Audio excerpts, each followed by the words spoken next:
Je m'appelle Laurence Choquet, je suis directrice de l'ASAFA. Donc l'ASAFA, c'est une association de gestion comptable qui a fêté ses 50 ans d'ailleurs cette année. L'activité de l'ASAFA, c'est tout ce qui concerne la comptabilité, l'expertise comptable, la gestion, le développement de projets, mais également l'accompagnement des dirigeants d'exploitation agricole. Nous sommes dans le Nord-Pas-de-Calais, nous avons 7 antennes, nous avons environ une centaine de collaborateurs. Le rôle en fait d'une AGC comme d'un cabinet comptable, c'est de faire de la tenue de compte, c'est-à-dire grosso modo, c'est produire des liasses, si on doit être très synthétique, en temps et en heure, en fonction des dates de clôture des différents adhérents, pour pouvoir les communiquer à l'administration fiscale et que en fait nos adhérents soient en règle. Donc c'est vraiment un sujet de conformité. Moi, je me rendais compte aussi que ce modèle-là avait ses limites et qu'on n'arrivait pas justement à valoriser notre travail. On a l'impression que les comptables mettent, des chiffres dans des cases et que à part ça, si on les sollicite de façon, continue, mais tout le conseil, toute la valeur ajoutée qu'ils peuvent apporter justement sur les orientations, sur les informations qui peuvent passer, était passée sous silence, un peu sous cet enjeu de justement produire entre guillemets l'alias au bon moment et arrêter les comptes quand il fallait. Donc c'était vraiment le point de départ. Il y a une partie des adhérents.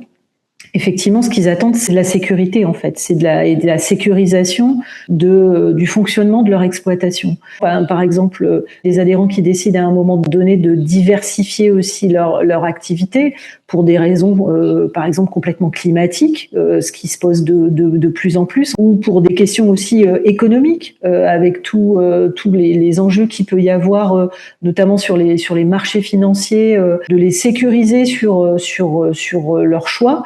Et puis aussi de les accompagner sur des investissements, par exemple, quand ils décident d'acheter, par exemple, du matériel, en termes de rentabilité ou de capacité à pouvoir commencer à rentrer aussi dans ses frais au bout de combien de temps. C'est toujours très lié, l'activité généralement des exploitants agricoles, elle est toujours très liée à leur situation aussi familiale et patrimoniale. La viabilité de leur exploitation à moyen long terme. On est actuellement sur une pyramide des âges au niveau de nos adhérents, qui est une pyramide vieillissante. Donc, est-ce qu'ils ont déjà pensé à la transmission de leur activité? Est-ce que, d'un point de vue familial, ils pensent que ça restera dans le giron familial ou pas? Est-ce qu'il faut aller chercher des personnes à l'extérieur?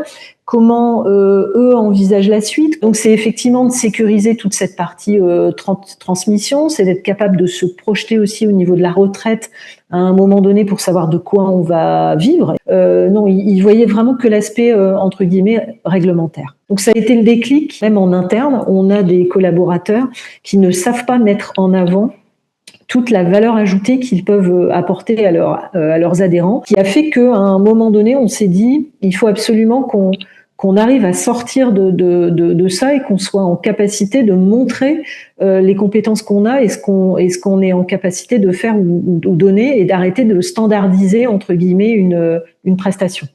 Une consultante qui est intervenue chez nous d'abord sur la gouvernance, qui s'appelle Emmanuelle Loriot, et qui nous a ensuite introduit justement au club Noé pour pouvoir justement travailler cette trajectoire, notamment sur notre modèle économique et puis par rapport aussi à notre ancrage territorial qu'on voulait retravailler. C'est ce qu'on a voulu aussi commencer aussi à faire avec nos responsables d'antenne.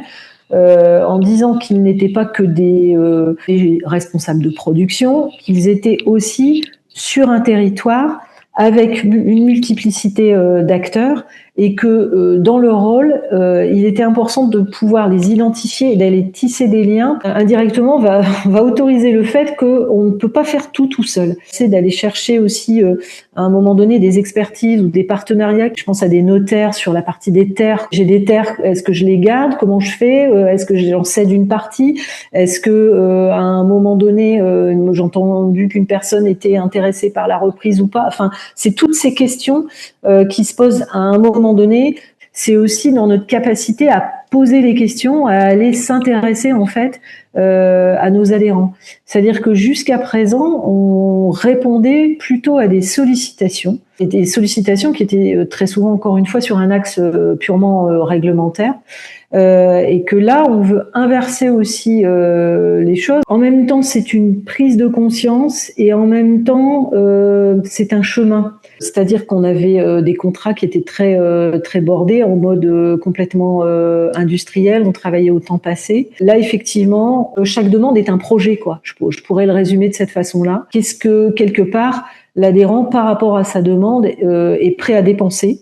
Et qu'est-ce que nous, on va pouvoir là aussi investir en termes de temps, de moyens, de compétences. Ce sont des changements dans la façon de contractualiser. C'est de passer voilà, du temps passé, de la facturation au nombre d'heures, à qu'est-ce que j'ai apporté, qu'est-ce que vous êtes prêt à mettre, quelle est la valeur de ce qu'on a pu réaliser. C'est aussi une façon de pouvoir là aussi valoriser quelque part le travail. Ça permet de conscientiser aussi, que ça soit à notre niveau ou au niveau de nos adhérents, le fait qu'il y a de la valeur ajoutée. L'EFC propose une méthodologie quelque part. Pour moi, c'est une orientation stratégique qu'il faut avoir et qu'on va intégrer. On est à un moment de la croisée des chemins là, comme tous les cabinets d'expertise comptable, notamment avec l'arrivée d'acteurs à très bas prix, à très bas coût. Donc là, on arrive sur une ère d'industrialisation de la comptabilité. Pour nous, un danger aussi là-dessus de ce que j'appellerais de la désintermédiation avec ces outils de la relation qu'on peut avoir avec nos adhérents. L'EFC, pour moi, c'est un peu le phare, quoi. Elle donne le là, la façon dont on va aussi instruire nos relations avec l'adhérent, les conditions qu'on va poser, enfin tous les sujets qu'on a évoqués. Indéniablement, l'EFC apporte de la valeur.